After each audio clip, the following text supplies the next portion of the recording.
Hello everyone again. Welcome to my channel. I hope you have been doing well.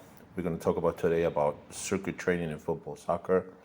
Okay, like I always say, I'm going to try to cover it in a short span or short period of time, under 20 minutes. See if I'm able to do it and keep it as simple, well, less complicated as it can be, because it's rather a complicated issue also.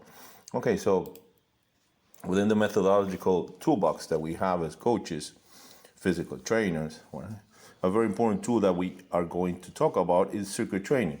Circuit training allows us to train our footballers or players simultaneously, giving the session the ability to be very intense without having the problems of athletes waiting for their turn. We have many types of circuit training, like technical circuits, physical or mixed circuit trainings, circuits, where we focus on several dimensions: the tactical, physical, the technical, and psychological at the same time. So always the four dimensions are going to work at the same time, but there's always going to be a prevailing one, or there's always going to be one that's going to work more than the others, or we're going to focus a little bit more, but also we're always going to work on all four of them, okay? Regardless of how we're going to work or the methodology that we may use, it is a tool that is very interesting to apply and that will allow us to work in different dimensions that we focus on. And in the case that we do not have a numerous technical staff, it will allow us to work with many players simultaneously, keeping the quality of the session at a high level. Placing ourselves in the correct space, we will be able to control and supervise the session, and if done correctly, we will have a very efficient utilization of the time of the training as the intensity, which is very important. The intensity, of course, the other day I heard an interview by Rifaria, who was the assistant coach of Mourinho for many years, and he was talking about the concept of intensity. Intensity not only as a physical quality, but also a psychological or a mental quality, okay, which is very important for players to train and to work on during their training, because in the match it will carry on to the matches, to the games. Obviously, we must apply these tasks according to the age of the footballer, the level, and the phase we find ourselves in. We must not apply physical circuits with children, either because it could be dangerous for them, but also because we cannot improve aerobic level, for example, in a child. Kids must learn to play the game playing, okay? This is very important, and that's why it's underlined. Always emphasize that kids have to learn the game playing, okay, not doing physical work or anything like that, okay? Continuous technical circuits. These are circuits where athlete will move from one station to another one, non-stop or continuously, okay? In this case, it's going to be aerobic slow rhythm, okay? We're going to focus on the correct execution. One player finishes the second station, next one starts, okay? So I'm going to show it again. The first one. Okay, so it's in this case, it only has like 4 or 5 stations. You could put many more. This is a dribbling station, okay? Could be used as a complementary work for a warm-up, for example, or maybe to work on kids that are learning to dribble and control the ball, not lose control of the ball. And it can have many more circuits where you can work dribbling in zigzag, in straight line, between obstacles with the outside foot, with the inside part of the foot, in straight line, working feints or movements. Okay, so you're going to be emphasizing all these type of skills, the technical dimension that we have in football. Okay, so after the player finishes the first or second station, the next one comes out. The space can be bigger. The rhythm is very slow. Okay, and including also you can use this, for example, in a session of recuperation also. Okay, which is the rhythm is very, very slow. Okay, and mentally the player will be working aerobically, but at the same time,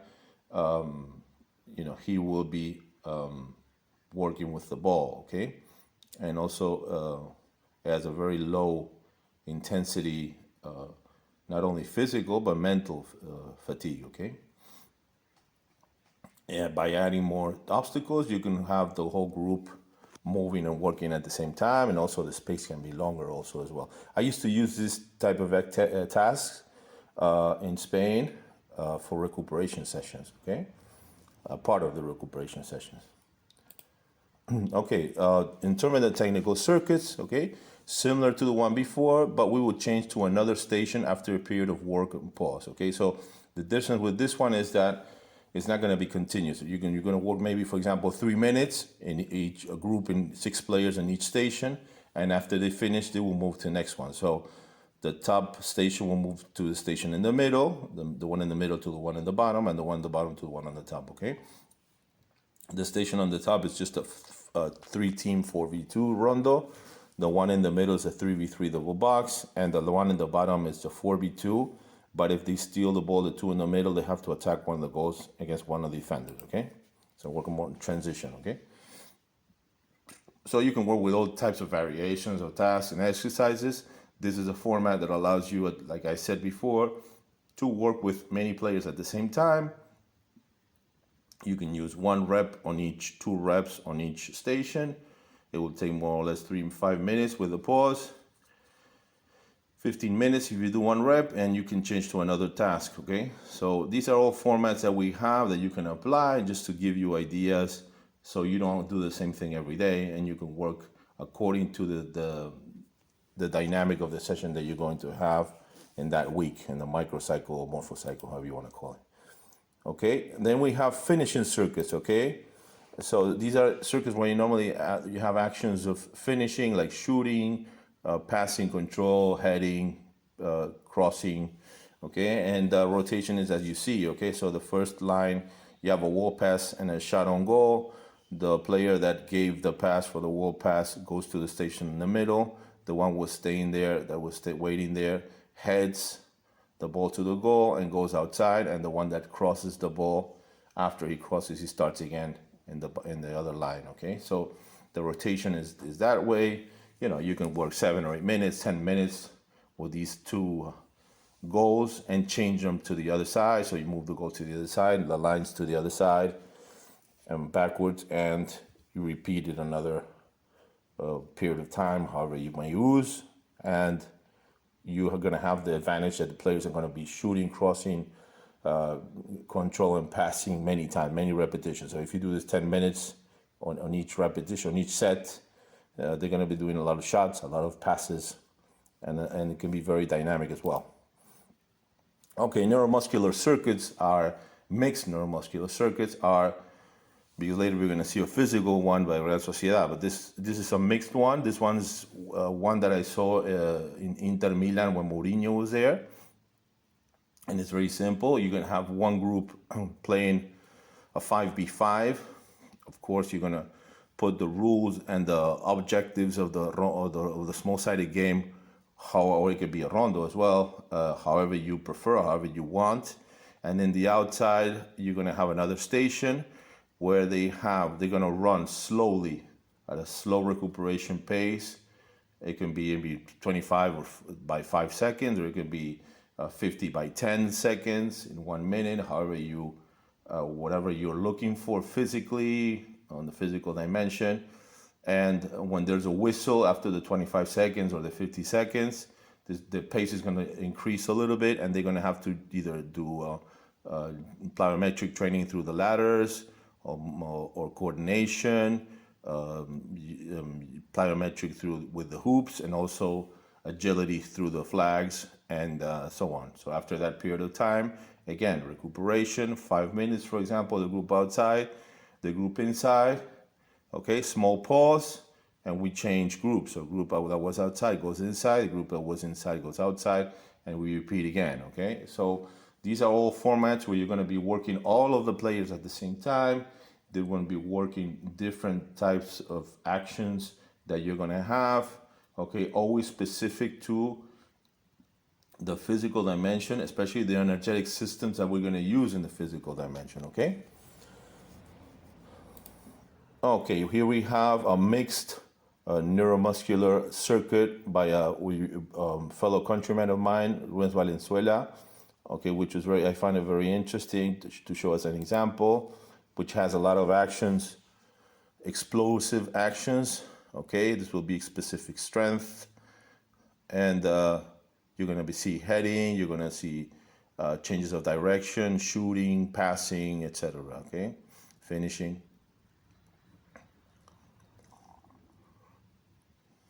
This will be for the session of tension. Okay, tension of the muscle contraction. Okay, always take in consideration the amount of the stimulus. How long it's going to be. It can never be longer than 10 seconds. Okay, because we're always trying to work the energetic systems that we have in football. Okay. Okay, so you see different stations where they have different stimulus. Okay, different activity that they have to do. Always working with specific actions of the game. Okay, game actions that they're gonna do in a real match. Okay, and also very important, the quality of the movement. Okay, we're gonna focus basically not only, of course, in a time period, but also on the quality of movement. Okay, here we have a physical neuromuscular circuit. Okay, a physical. This is Real Sociedad. I think it's from last season. A physical neuromuscular circuit is going to have 2 or 3 components of strength training plus components of actions, which are explosive actions that deal with the real game. Okay.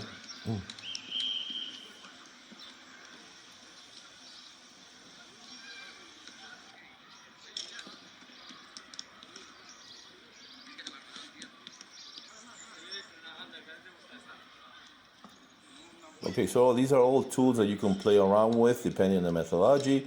If you believe in whatever you think is the correct way or the right way, you may use them, of course, according to the level and what stage the players you're coaching. Okay, this is very important. It's not going to be the same when you're coaching professional players or semi-professional players, where maybe they work and they don't have time for recuperation.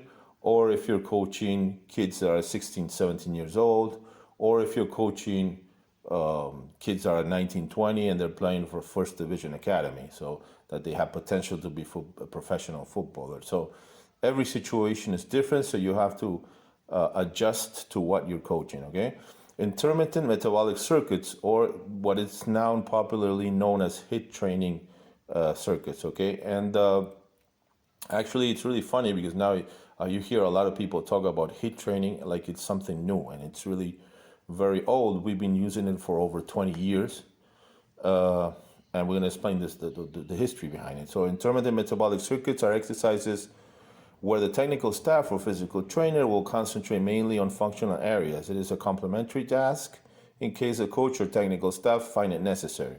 In general, the intermittent method will be used where the athlete will perform short duration actions, less than 15 seconds, and where immediately there will be a total pause after the stimulus to later repeat this action again over and over. Okay, now known as HIIT training. Okay, this method was created by Danish physical trainer Jens Bangsbo, ex-Danish national team, and Ajax and Juventus, among other teams he worked on. When watching football matches, he noticed that no player performs a physical action longer than 15 seconds in a match. So he started in the 80s. This is very old. He started watching matches and he noticed this, that no player executes an action longer than 50 seconds. So he started thinking, okay, why do we train, long-term running, continuous training? Okay, why are we doing this if the player never does this? Because this is for cycling or for swimming or for sports that are very different to football, to soccer, for basketball. They're intermittent sports. Okay, any sport that has a ball, or even hockey, for example, they are intermittent explosive sports. So it makes no sense to train players this way. Okay, so the functional areas that will be worked or used are the predominant ones in football: aerobic, ATP-PC, the areas that are prevailing in football, soccer. Okay, aerobic and ATP-PC are the areas we're gonna be focused mainly, because they're the ones that prevail in football. The glucolytic system is not the most important one, so we're not going to train so much this, okay? So the advantages that this method brings is that it allows us to work with high aerobic intensity and low lactate accumulation or motion mechanism, which is a mechanism that a player has naturally. When he plays football, he accumulates lactate and he removes it by running a slow pace or walking. So we're going to be working or putting emphasis on this mechanism, okay? And to impact in the correct muscle fibers of the athlete, okay? The slow and the 2B fibers, okay? So basically, we're going to always try to train specifically, not only when we use the fundamental tasks and the main objectives of the exercises and tasks in the session, but also if we have to use a complementary task, which is the way I use this sometimes, okay? If I see that a player needs this type of training, for example, I was for 2 seasons personal trainer of Jonathan Viera, which is the captain of Unión Deportiva Las Palmas in Spain in 2nd division. And we used complementary tasks because, you know, apart from training that he did in his team, we would try to improve, okay, and develop and improve his aerobic level, his explosiveness, his strength, because he was coming up 2 big injuries, in hamstring injuries, okay? And in the 2 seasons that he worked with me, he never had an injury again, okay? And this was due to the strength training, strength prevention training, okay? Working on the correct energetic systems. And he really had, especially the last season, was really very important for him, where he was sold to Valencia for, I think it was 7 million euros at the time. So this work is very important, especially if it's a professional player or a player that's near professionalism, to develop them and to prepare them to be professionals, okay? And it's complementary work. These are tasks that are complementary. Like I said before, some players do not need them or do not like them. Other players do, and they want to work this way. And if they're going to work this way, might as well do it correctly, okay? Okay, so I hope you understood the video. If you have any questions, if you have any suggestions, please let me know. If you haven't subscribed or share the video, please do, so it can get more views and we can continue to create more material for you, okay? I hope to see you again, and thanks a lot for your time. Have a good one. Bye-bye.